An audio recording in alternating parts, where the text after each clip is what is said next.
O'zbek seriali Tozalovchining 99 qismi 20 noyabr 2025 kuni soat 21:25 da Milliy TV kanalida namoyish etilishi muxlislar uchun muhim voqea bo'lib qolmoqda.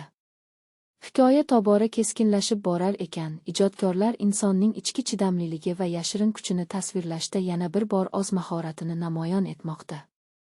Bu qismda ular syujetning dramatik ritmini yanada kuchaytirib, tomoshabinni voqealarga chuqurroq sho'ngishga chorlaydi. Har chang ortida bir ayolning hikoyasi bor degan mazmun serialning har epizodida yangi ranglar bilan ochilmoqda. Rejissura, kadrlar ohangi va obrazlar orasidagi mayin o'zaro aloqalar serialni o'z janrida alohida o'rin egallashiga sabab bo'lmoqda.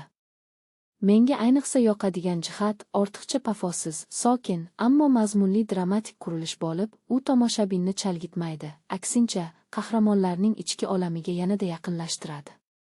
Yangi qism esa syujetga kutilmagan burilishlar olib kirib, personajlarning asl niyatiga boshqa ko'z bilan qarashga undashi kutilmoqda. Tozalovchi har bir qismida o'sishda davom etmoqda, mavzular chuqurlashmoqda, his-tuyg'ular qatlamlari boyimoqda, tasvir berish uslubi esa yanada puxta bo'lib bormoqda. Shu bois ushbu serial bugungi telemakonning eng ishonchli va sifatli loyihalaridan biri sifatida tomoshabinni o'ziga tortishda davom etmoqda.